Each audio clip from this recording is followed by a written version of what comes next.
so hard into the fridge I saw stars, then shattered my nose with his knee. I was bleeding, dizzy, reaching for the phone, until my mom ripped it from my hand. "It's just a scratch," she snapped. "Stop being dramatic." And my dad never even looked up, just muttered, "There goes the drama queen again." They thought I'd stay quiet. They had no idea what I was about to do next. Before we dive in, tell me, have you ever been dismissed? What time are you listening, and where are you? Let's begin. Thanksgiving night always had a weight to it in our family, thick with memories, resentments, and the polite clinking of forks trying to hide it all. This year, the turkey was dry, the wine too sweet, and the silence unbearable. I stood in the kitchen, scraping bits of stuffing into the trash while the dishwasher hummed behind me. The fluorescent light flickered above, casting shadows over the dishes piled high like unresolved issues we never dared to name. I wasn't even trying to start anything, I swear. I just said, "So Reed, I heard Mom and Dad signed over the house to you. That true?" I didn't ask it with bitterness. Maybe a little curiosity. Maybe I wanted to understand why they'd never said a word to me, their oldest daughter, the one who'd been there when Dad had his first stroke, who'd driven Mom to every chemo appointment last spring. I just wanted to know why no one told me. Reed turned from the fridge, can of beer still cold in his hand. His lips curled into that smug little smile I'd known since we were kids, the one that came right before he said something to get under my skin. "Why do you care? You never really lived here after high school. Thought you were too good for this place." I kept my voice even. "That's not true. I was just working. You know I was always around when it mattered." His eyes flashed. "Yeah, sure.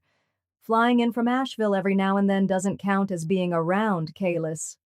I turned off the faucet, wiped my hands, and looked at him. "I just think, if we're talking about family property, maybe we all should have been part of the conversation. That's all." That's when it happened.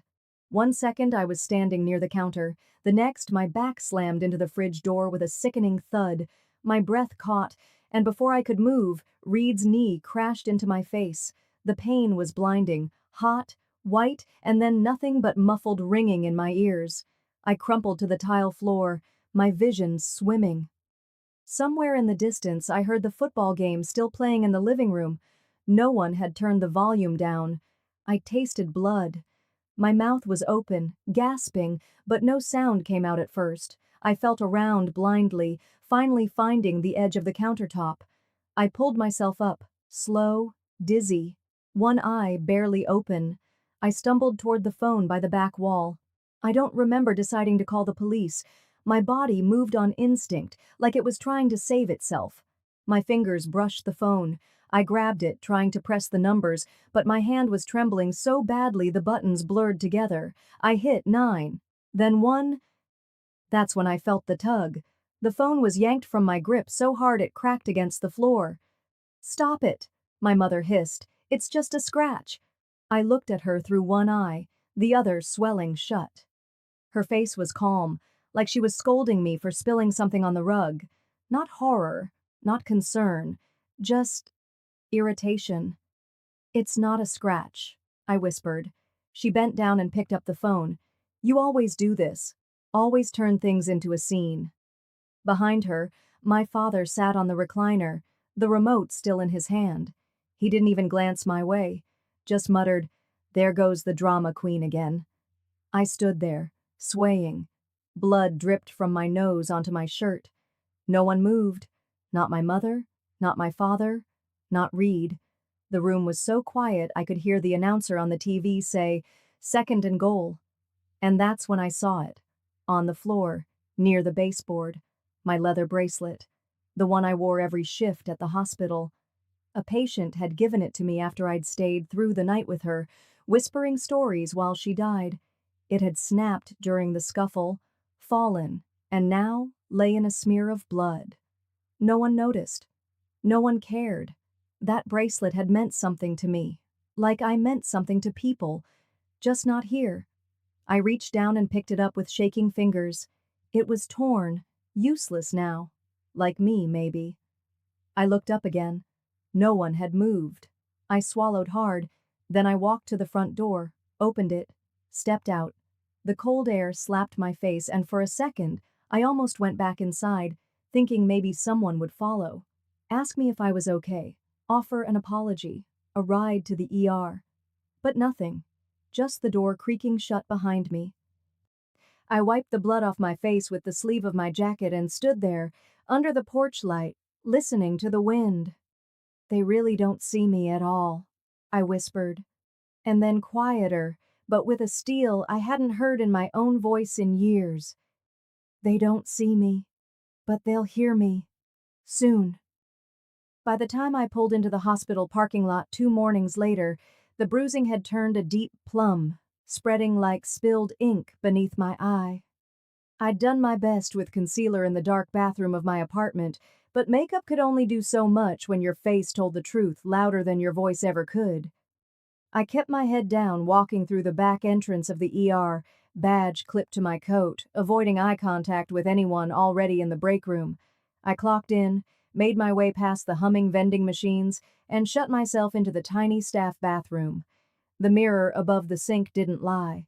The swelling had gone down a little, but the discolored skin around my eye and cheekbone still screamed louder than any words could.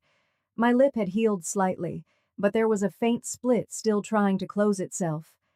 I pressed a cold paper towel to my cheek, not because it helped, but because it gave me something to do with my hands. A soft knock on the door made me flinch. "Kalis?" Zoe's voice was tentative. She was one of the new nurses, barely out of school, all bright eyes and energy. I opened the door slowly. She blinked at my face, then quickly looked down at the coffee in her hand. "Sorry, didn't mean to intrude," she said, then added quietly, "Are you safe?" I didn't respond right away. She didn't say, "What happened?" And I appreciated that. It wasn't curiosity, it was concern. "Yeah," I lied, folding my arms. "Just slipped on the back steps. Black ice." Zoe handed me the coffee. "Well, here. I figured you'd be tired. You always take the first calls, even on holidays." I forced a smile. "Thanks. That's sweet." We walked into the break room together, where a few others were lounging before shift. Jorge, one of the trauma nurses, raised an eyebrow but said nothing.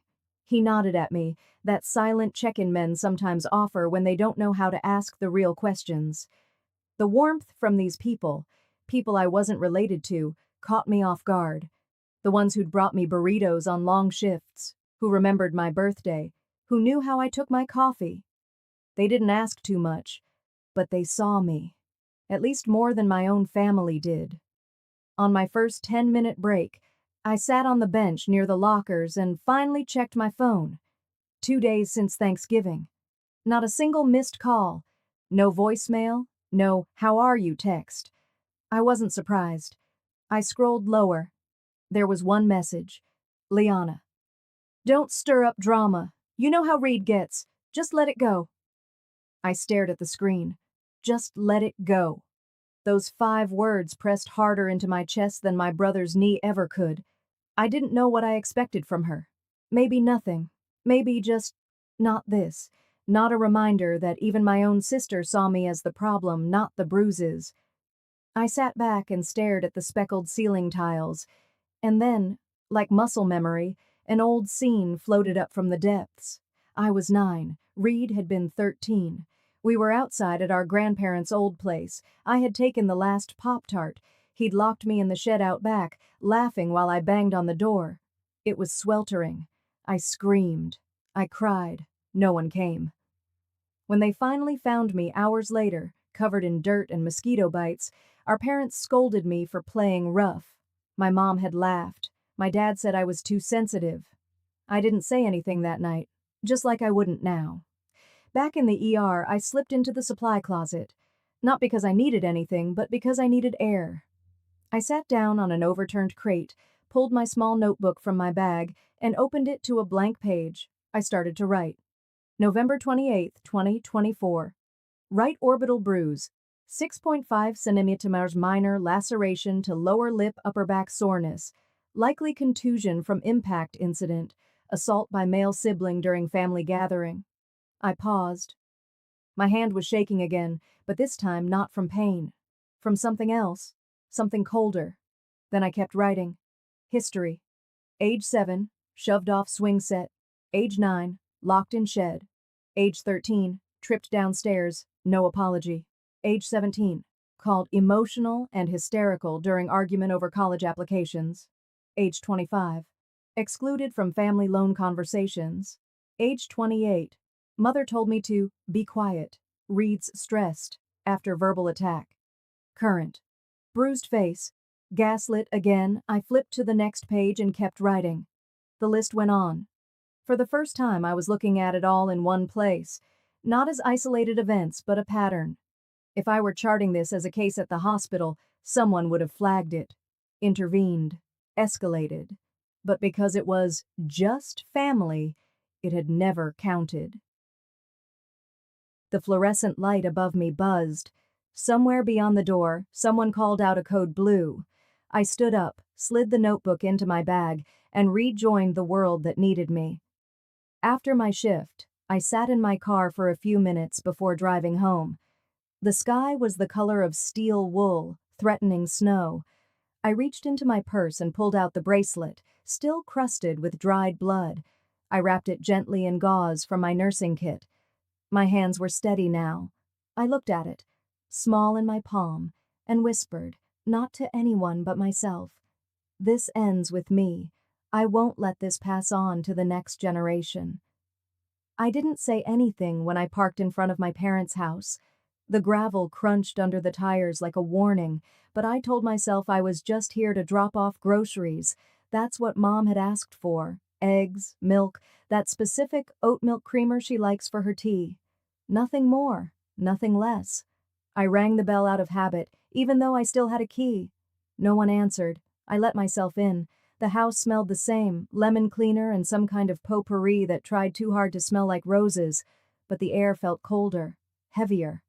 I took off my shoes at the door, like always, and stepped into the kitchen where the light filtered through lace curtains.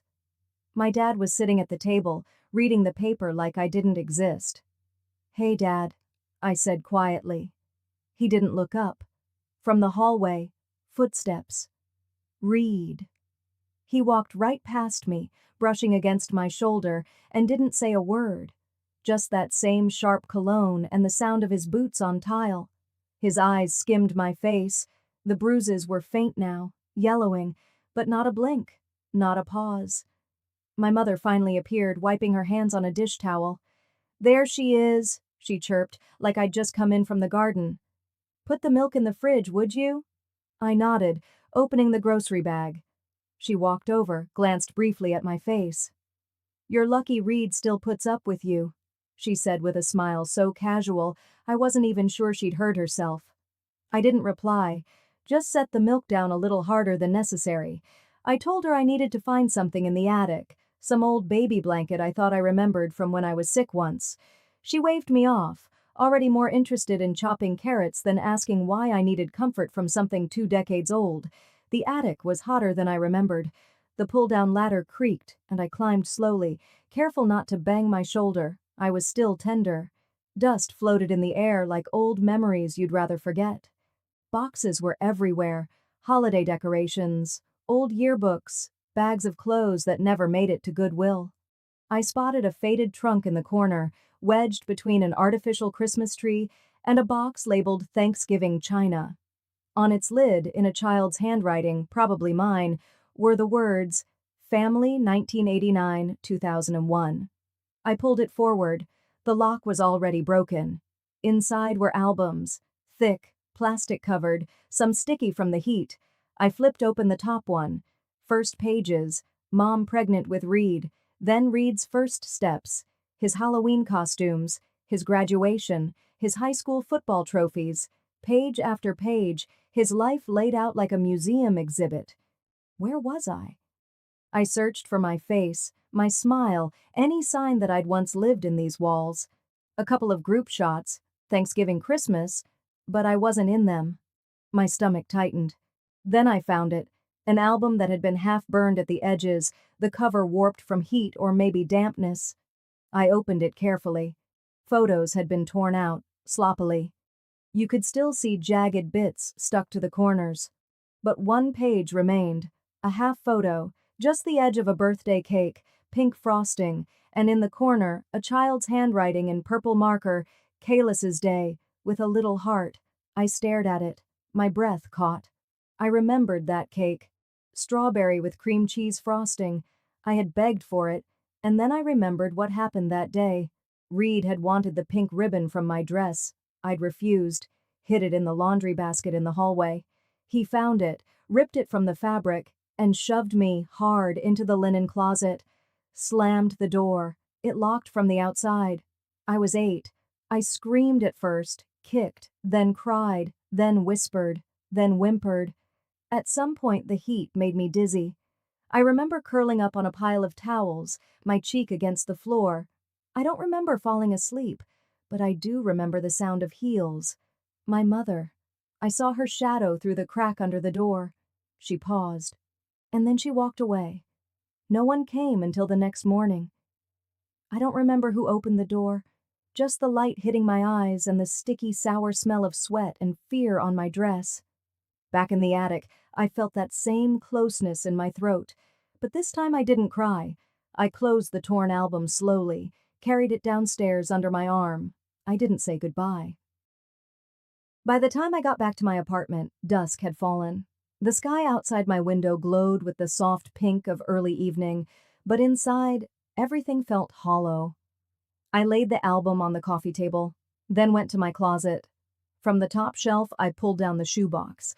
Inside were scraps, photos, medical visit summaries, a bracelet stained with dried blood, a note Reed had once written and slid under my bedroom door. "You're not worth the air you breathe." I didn't throw any of it away. Tonight I started taping them to the wall, piece by piece, a bruise here, a photo there, a scribbled memory. I stepped back, arms folded. The half photo from my 8th birthday now sat at the center, pinned under a strip of masking tape. The marker squeaked softly as I finished writing the title, "The Case Against Silence." I stepped back, studied the wall for a moment. Memories, photos, scars now arranged like puzzle pieces. My hand hovered over one of the oldest photos, then dropped to my side. I wasn't ready to look at it any longer. That's when the phone rang. It was her. "Sweetheart," my mother's voice said, almost rehearsed. "How about dinner tomorrow night? Reed and Camille will be there. I thought we could move on." Move on. My fingers tightened around the phone. My face still carried the dull ache of a fading bruise. My thighs still sore from crouching in the attic. My heart blistered. Still, something in me, maybe something naive, wanted to believe. "I'll come," I said. The next afternoon, I stopped by a florist and picked up a bouquet of pale yellow tulips. I don't know why. Habit, maybe. Or hope in disguise. When I arrived at their house, the porch light was already on, even though the sun hadn't set. Inside, the scent of roasted meat filled the air, mixed with something sharp. Lemon, again. My mother was in the kitchen, smoothing her blouse and adding last-minute garnishes. Her lipstick was a shade too dark, like she was playing hostess at a country club event. She turned when she saw me. "You look better," she said. "Glad the swelling's gone." Before I could respond, she turned back to the oven. I followed her to the hallway where the light was dimmer. I held the flowers in front of me like a peace offering. "Mom," my voice was steady. "I was in the attic the other day." She paused, spoon in hand. There was an old album, the one labeled 1989-2001. My pictures were gone. Her shoulders tensed. She didn't look at me. "Did Reed do that, or—" She set the spoon down. "You always made everything so heavy," she said finally, turning toward me.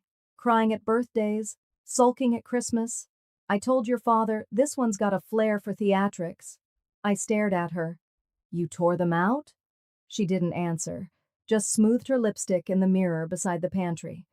"You were always too dramatic, Kalis. Not everything is an attack. You ruined more holidays with your crying than I care to count." I opened my mouth, but nothing came out. "I need to finish the rolls," she said, brushing past me. No apology, no flicker of guilt, just years of silence packed into one tight-lipped smile. By the time dinner started, the table was set like something out of a magazine, silverware perfectly aligned, crystal glasses. Reed's fiancée Camille was already seated with her parents, whispering something about vineyard tours in Sonoma. Reed gave me a curt nod when I walked in.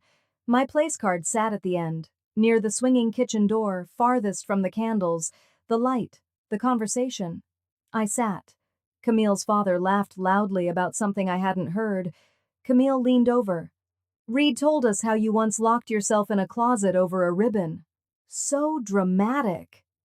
Laughter. My mother chuckled. "She used to do that sort of thing all the time, so sensitive." Reed added, "One time she got a bruise from bumping into a doorknob and made Dad cancel his poker night, like it was life or death." The words slid through the room like daggers dipped in sugar. I kept my hands beneath the table, fingers curled so tight into my palms, my nails bit skin. This is the last time, I thought.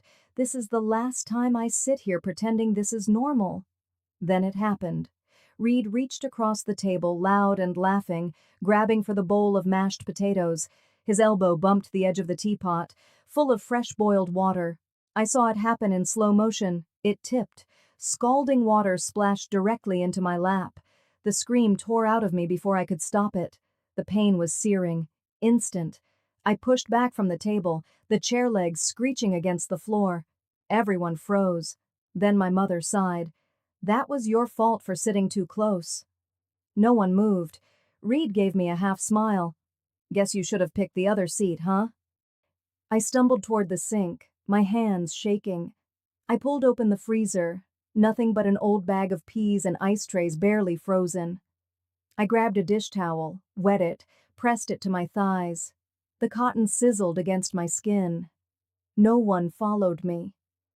I stayed there for a few minutes, breathing, biting the inside of my cheek, letting the pain crawl its way into something colder, numb. When I returned, the table conversation had resumed, as if nothing had happened, as if I hadn't screamed, as if I hadn't been burned. I stood behind my chair for a moment, then left. Back at my apartment, I changed into soft cotton pants and sat on the edge of the bed. The pain throbbed, but it wasn't just physical. It was the knowing, the confirmation. I opened my notebook and wrote 2 lists: people who were silent, people who helped hurt. I went down the names. Then I stopped. There was one I hadn't thought about in years. Not since the summer I turned 15. Someone who'd seen, once, who hadn't said much, but hadn't mocked either. I circled the name. My hand hovered over my phone, then tapped the contact. The screen rang twice before a voice answered. "Hello?" "Hi," I said softly. "I need to talk. I'm ready now." I didn't sleep. My body lay still, but my mind kept rewinding. Back to the boiling water, back to the way Reed smiled when it hit me. I could still feel the sting, not just on my skin, but deep inside my chest. I pulled the old comforter tighter around me, staring at the ceiling while the first light of morning crept through the blinds. The list I'd started the night before sat on my nightstand. People who were silent. People who helped hurt. I had scribbled names in the dark, each one reopening something I thought I'd buried. I reached over and picked it up, fingers tracing one name I hadn't seen in years. It triggered something. A smell. Bleach. Damp concrete. I was back in that locker room at 12 years old, trying to hide the bruises on my thighs by pulling my gym shorts down low. I remembered pressing a wet paper towel to the inside of my arm, wincing as it touched skin too raw. I didn't tell anyone. Back then I thought I wasn't allowed to feel pain, that it would just make me more dramatic, like Mom said. I sat up, legs aching slightly from yesterday's scald. My thighs were still red, tender to touch, but what throbbed more was this old ache I'd long ignored. I used to think I was the crazy one, for feeling left out, for crying when my picture was cut from the album, for thinking silence could be a weapon. My phone buzzed on the nightstand. A calendar alert. Nothing urgent. Just a reminder to check the mailbox before noon. Old habit from years of missing deadlines when I worked freelance. I slipped into a loose pair of jeans, one of the few that didn't rub against my lap too harshly, and made my way down the stairs, list still in hand. I opened the box at the curb, mostly expecting bills. But there it was. A plain, cream-colored envelope, no return address on the front. The postmark read somewhere upstate, a town I hadn't thought about since high school. I flipped it over, frowning when I saw my name written in neat cursive. Not Kalis Bundy, just Kalis. Inside a folded letter. 2 pages, lined paper. My breath hitched at the first line. Dear Kalis, I don't know if you remember me. I was your music teacher in 8th grade, Ms. Greer. I stood frozen at the mailbox. My thumb rubbed the paper, almost afraid to go further. But then I read. I've thought about you for years. I saw the bruises. I tried to say something. I even filed a concern with the school counselor. But your parents came in. They threatened to sue. I was young and scared, and I let it go. I shouldn't have. I walked back into the house slowly, like carrying something sacred. I sat at the kitchen table, letters spread out like a lifeline. She saw. Someone had seen me back then. I wasn't imagining it. I wasn't making it up. I wasn't dramatic. She continued, I still have my journal from that year. I wrote everything. I even saved the complaint form. If you ever want to talk or need someone to confirm what you lived through, I'm here. I'm so sorry I didn't fight harder back then. My hand covered my mouth. I stayed that way for a long time, just breathing. By afternoon, I picked up my phone and found the number she left. It rang twice. Hello? Hi? Ms. Greer? There was a pause. Then, Kalis? Oh my, I didn't think you'd call so soon. I could hear the emotion in her voice. That made 2 of us. I told her I got her letter, that I remembered the purple cardigan she always wore, the way she used to close her eyes when the violin students played out of tune. She chuckled, then quietly said, I'm so glad you're okay. I didn't say I wasn't okay, not yet, but I told her about the list, about the photos, about the dinner. When I got to the water, she was silent for a few seconds, then said, People like your mother. They count on silence, yours and everyone else's. We talked for almost an hour. At the end, she said she still had her journal, the complaint form, everything. If you need me to back you up, I'm ready. I should have done it sooner. For the first time in a long time, I felt seen, not just believed, but witnessed. That night, the world was quiet. The house was quiet. My thoughts weren't. I had just finished organizing a folder on my laptop labeled Documentation Phase 1 when a knock hit the door. Sharp, impatient. I opened it, expecting a delivery. Instead, there he stood, my father. No warning, no smile, just that tight jaw and pressed lips I'd seen all my childhood. I heard you've been talking, he said, stepping 1 foot inside like he owned the air in my living room. Digging up old things that should stay buried. I didn't respond. I looked at him, really looked, and saw not a father, but a man desperate to maintain control. You're making this family look bad, he hissed. You're going to destroy what little reputation we still have. If that's what you want, go ahead. But don't think there won't be consequences. He moved to leave but turned back one more time. You were always a burden. Still are. No matter what lawyer you think will save you. Then he slammed the door. I stood there, chest heaving. Not from fear, from release. It was like hearing it out loud broke something open in me that had long been suffocating. I sat back at the table, wiped my cheeks, and whispered, They never loved me. They just loved the power they had over me. I reached for my laptop. I clicked the file name, Documentation, Phase 1, and sat still, the screen's glow soft against my face. Outside, the sun had begun to lower, casting long golden lines through the blinds. I didn't move right away. My hands hovered above the keyboard, as if finishing that one action had released something inside me I wasn't ready to face. So I got up, walked to the kitchen, and poured myself a glass of water. My throat was dry, but I barely drank. I stared at the countertop, still lost in the echo of my father's words from the night before. You're still our burden. He hadn't said daughter. He hadn't said family, just burden. Back in the living room, I picked up my old backup drive, the dusty silver one I hadn't touched since before smartphones ruled our lives. It sat like a forgotten relic at the edge of the bookshelf.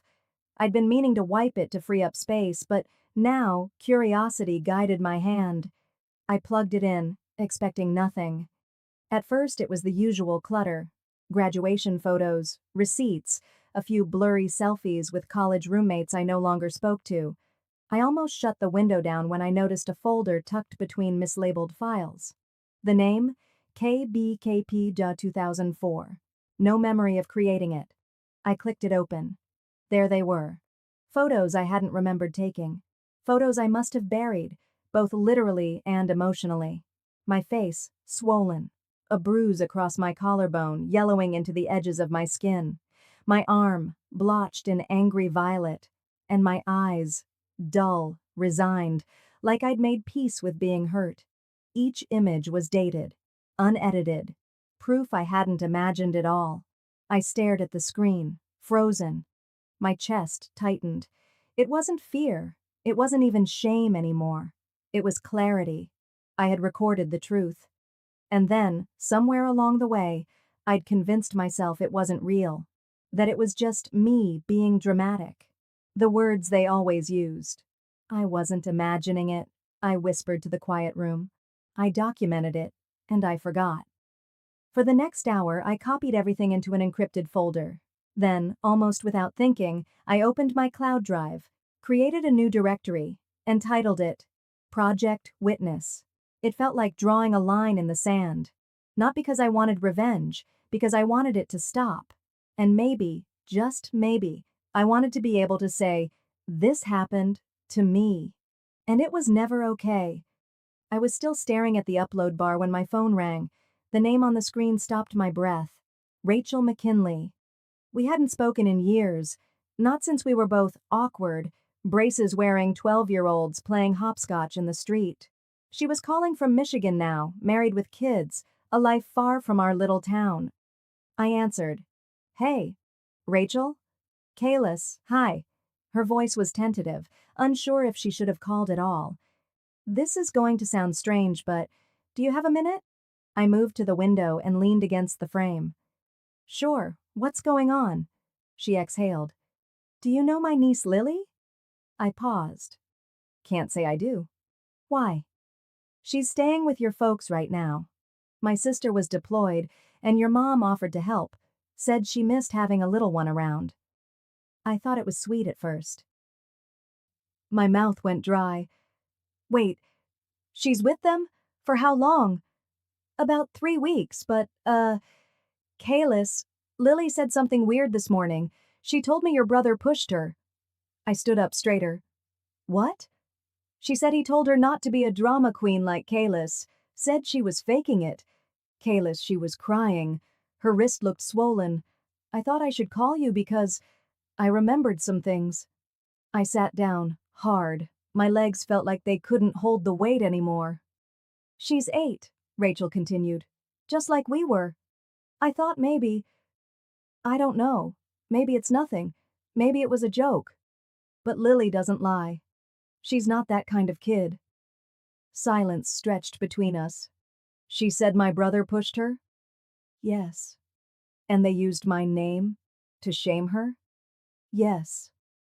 A slow, deep heat spread through my chest, not the panicked, dizzy kind I used to get when Dad raised his voice. No, this was different. It was sharp, controlled, solid. I'm sorry if this brings up anything, Rachel added quickly, but I didn't know who else to ask. No, I said. You did the right thing. After we hung up, I sat for a long time, the photo folder still glowing behind another window on my screen. It was happening again. The same patterns, the same words, different child, same house, same hands. And just like that, the old debate returned, one I'd buried in therapy and silence. Do I speak up and risk being dragged through their threats, their denial, their ugly games again? Or do I stay quiet and let another little girl learn silence the way I did? I stared at the screen and whispered, more to myself than anyone else. Do I become the woman I wish someone had been for me? The house looked exactly the same. Maybe a little dimmer, a little more cracked around the edges, but it carried the same stale air of denial, of tightly packed lies, of too many conversations that never happened. I stood at the front door with a homemade peach pie in my hands, still warm, carefully wrapped in a clean dish towel. The same recipe Mom always loved. I had baked it with steady hands, not because I was feeling generous, but because I needed to look calm, non-threatening, like the daughter they could ignore. I rang the bell once and waited. I didn't want to walk in unannounced, not today, not when I was carrying something sharper than pie under my sleeve. My father answered. Well, look who finally stopped sulking. His voice held that familiar condescension, a smirk just beneath the words. I smiled, not wide, but just enough. Thought I'd check in on Lily. He stepped aside and I walked in. The house smelled like rosemary and garlic. Something was in the oven. Mom was setting the table. 4 places, like nothing had shifted, like they were still the perfect family unit. She looked up and stiffened when she saw me, then her eyes landed on the pie. Peach? She asked. Fresh from my kitchen. She nodded once, as if awarding me a single point in a game I didn't ask to play. Set it by the window. Dinner's almost ready. I did as she said, slipping into the role they were comfortable with, obedient, quiet, grateful to be allowed back into their orbit. We sat around the dinner table like actors hitting our marks. Same chairs, same centerpiece, even the same flickering candle they always brought out for nice meals. Only now, my skin itched at the memory of where the bruises formed, just under the corner of that table, where I'd once hit my shoulder trying to dodge a blow. Small talk filled the air. Dad asked about traffic. Mom offered me potatoes. I nodded, smiled, played the part. Then I set my fork down. I found something, I said softly, eyes on my plate. On an old drive, photos, time-stamped, clear. My father's hand froze midway to his mouth. My mother's fork clinked against her plate. I looked up at both of them. You have 72 hours, I said evenly, to tell the truth, publicly, or I will. No raised voice, no emotion they could call hysterical, just facts, cold, controlled, practiced. My father narrowed his eyes. You think threatening us will get you what you want? I don't want anything, I replied. Just accountability. You think people will believe you over your own family? I leaned slightly forward. I don't need belief. I have documentation. And a timeline. And Lily. The mention of her name landed like a stone. My mother shifted. Dad's face hardened. You can bury me again, I said, or you can start digging your own graves. Your call. Silence. Then soft footsteps approached the dining room. Lily! She stood in the doorway holding a crayon and a coloring book, eyes wide. Before I could say a word, my mother snapped. What did I tell you about eavesdropping? Her voice was shrill now. You want to end up broken like her? Keep snooping around like that. Lily froze, every inch of her small frame tightening. Her bottom lip trembled, and she backed up without a word, like she'd just touched something hot. I stood slowly, napkins still in my lap. I looked straight at my mother. You just confirmed everything I needed. Her mouth opened, then shut. I didn't storm out. That's what they'd expect. I didn't make a scene or cry or yell. Instead, I walked into the kitchen. The air felt warmer there, the scent of pie hanging heavy around me. I opened the upper cabinet near the fridge and reached to the back. My old teacup was still there, white porcelain with blue vines running down the side. The one I used every night before bed when I lived here, before everything cracked. I placed it gently in my purse, zipped it closed. Back in the hallway, I glanced once toward Lily's room. The door was barely cracked open. They still think I'm bluffing, I whispered. I slipped out of the house as quietly as I had entered, the teacup nestled in my bag like a memory finally reclaimed. I didn't bother with goodbyes. Let them think I was bluffing. That night, I didn't sleep. I sat at the edge of my bed, laptop open, eyes locked on the audio file I had saved months ago. It was Lily's voice, small, cracked, terrified. "Mommy, please, I didn't mean to drop it. Please don't shut me out there again." And then my mother's voice. Ice. Clear. "Well, maybe if you listened the first time, you wouldn't be punished. Go." I closed the file. I didn't cry. Not anymore. 2 days later, I walked into the community school board meeting. It was held in the town hall auditorium, half full, the kind of gathering where people wore stiff smiles and sipped from tiny water bottles. My parents sat at the front with folded hands and curated expressions, waiting to receive a Community Legacy Award for decades of dedicated service to youth programs. I found a seat near the back, waited. The board chair started with generic compliments, listing their donations, their leadership in parent-teacher councils, their reputation for raising strong, resilient children. When she finally paused and asked, "Would anyone like to say a few words?" I stood. "Just one thing," I said. My voice was calm, but it filled the room. "Before you hand out honors, there's something you should hear." People turned. My mother's head whipped around. My father leaned back in his seat, arms crossing slowly. I walked to the small podium, pulled out a flash drive, and plugged it into the laptop. No introduction. I just pressed play. The recording played over the speakers. Lily's voice, raw, pleading, my mother's cold dismissal. A silence followed, so heavy you could feel it pressing into your chest. Gasps. Someone near the front let out a small, broken, "Oh my God." A teacher in the third row covered her mouth. My mother turned gray. My father sat rigid, jaw clenched. "I'm Kalis," I said when the audio ended. "Their daughter, Lily's sister, the one who was also told to go outside when she cried. I waited years, too many years." Then came a voice from the side. "I reported a bruise on Lily's arm last spring," said Mrs. Ackerman, Lily's music teacher, standing slowly. Nobody followed up. I asked the principal. I never got a response. And then another. "We were their neighbors," said a man behind me. "Every Saturday we heard screaming. We thought someone else would say something." The room was no longer polite. I didn't raise my voice. I just said, "I'm done waiting." My mother looked like she might faint. My father's mouth twitched, something between rage and panic. Then he stood abruptly, pulled a folded paper from his blazer, and stepped up toward the front of the room. "She's unstable," he said, his voice shaking in that tightly controlled way he used when trying to sound rational. "She was hospitalized for mental illness 3 years ago. Here's the documentation.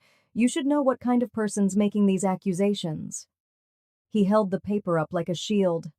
I didn't move. I didn't need to. From the back row, a voice cut through the air. "That's not accurate." Everyone turned. "I'm Dr. Sharon Levin," she said, rising with a quiet authority. "I'm the physician listed on that file, and that document has been altered. Severely. Kalis was seen for physical injury, not psychological. She was never admitted for mental health evaluation. This file is a forgery." For a moment, no one breathed. My father's hand dropped slowly to his side. His face lost its mask. His bluff had been called in public. I took one step toward the podium again. "You forged my records," I said, "just like you erased every mark you left, just like you convinced everyone I was the difficult one." I reached into my bag and pulled out the teacup, walked to the front and placed it gently on the wooden podium. "I used to drink chamomile from this while pressing ice to my face," I said. "You told me it was my fault the cup cracked, that I dropped it. But I kept it, because I knew one day I'd pour the truth back into it." My voice didn't rise. It didn't need to. Security had arrived by then, murmurs turning into action. "We're going to need you both to come with us," one officer said, approaching my parents. They didn't resist. They didn't speak. Just stood, stunned, as the room parted and watched them walk down the aisle, not as heroes but as people whose shadows had finally caught up with them. And as they reached the back, I caught a flicker of movement by the hallway. Lily. She stood near the doorframe, clutching her backpack, eyes wide but dry. She didn't blink. She didn't cry. She just watched, just like I once did. Lily didn't move. She just stood there, barely taller than the door handle, her eyes locked on mine. For a moment, neither of us said anything. There wasn't anything to say. She'd heard it all, and I knew that look. I'd worn it once too. That night, I didn't sleep. Again. Instead, I made tea. No chamomile, just plain black, hot and strong. I sat at my little kitchen table while the city softened into silence, and I stared out the window like the answers might be stitched into the night sky. I didn't feel triumphant. I felt steady. Still. Like my hands had stopped shaking after years of pretending they weren't. A week later, I was in my attorney's office, seated across from Jeanette, a sharp-eyed woman in her 50s with a steel gray bob and a filing system that could probably take down a cartel. She slid a folder toward me. Child Protective Services filed formal charges against your parents this morning. Child endangerment, falsifying medical records, interference with mandated reporting. I nodded slowly. And Lily? She's been placed in temporary foster care for now, Jeanette said gently. But we've started your guardianship petition. Given the public nature of your testimony and the documentation you've provided, I don't foresee pushback. I exhaled through my nose and looked down at my hands. Can you add a clause? Jeanette tilted her head. Go on. I want it on record. They're not to contact me, or Lily. Ever. No letters, no surprise just want to talk calls. Nothing. She nodded, already scribbling. I'll make sure it's airtight. As I left her office, the sun was hanging low, warm and amber, painting shadows across the sidewalk. I passed by the corner cafe where my mother once told me, "No one's going to believe your little stories, Kalis. You always make things sound worse than they are." Funny. The world finally listened the moment I stopped trying to make it sound better. That afternoon, I found myself facing a reporter outside Lily's school. I hadn't agreed to any formal interviews, but she was young and earnest, holding her mic like it was a moral compass. "Ms. Brooks," she asked softly, "why didn't you speak up sooner?" I looked into the camera lens, then past it, toward the empty swing set behind her. "Because no one ever asked how I was doing," I said. "They just called me dramatic." She lowered the mic slowly, eyes wet. "Thank you," she whispered. It wasn't about fame. I didn't want a feature in the Sunday paper. But sometimes, you say something because another little girl might be listening, and maybe she'll believe her own voice when no one else does. 2 days later, I drove to the group shelter where Lily had been placed temporarily. The building wasn't much, peeling paint, cracked sidewalk, but it was clean, and the staff were kind. Lily was sitting on a mat near the corner of the playroom, cradling a worn-out stuffed dog that looked like it had survived 5 generations. She looked up when I walked in, eyes unsure. I crouched down, hands on my knees. "Hey, sweet pea." She blinked once. "Do I have to go back?" I felt something twist in my chest. I leaned in closer. "No, baby," I whispered. "Not ever."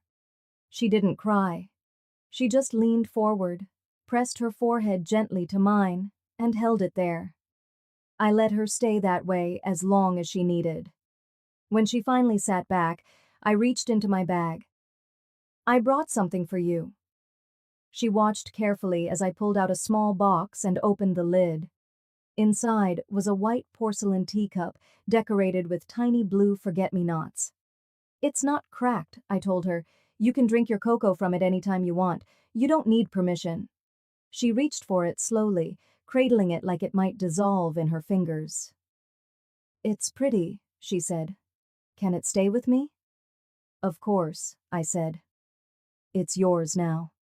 That night, back at my apartment, I took my old cracked teacup, the one with the chip near the rim and the faint hairline fracture running down its side, and placed it on the shelf beside the one I'd given Lily.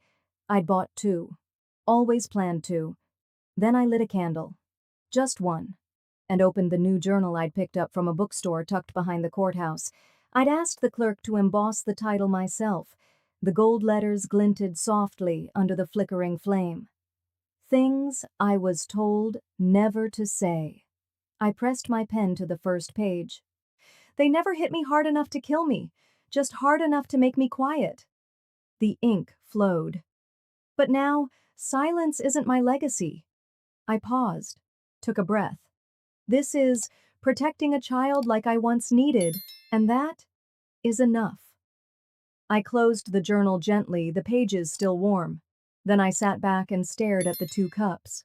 One cracked, one whole, and both, finally, safe. Sometimes the deepest scars are the ones no one believes. Have you ever been gaslit or silenced by the people meant to protect you? Tell me your story. I read every word.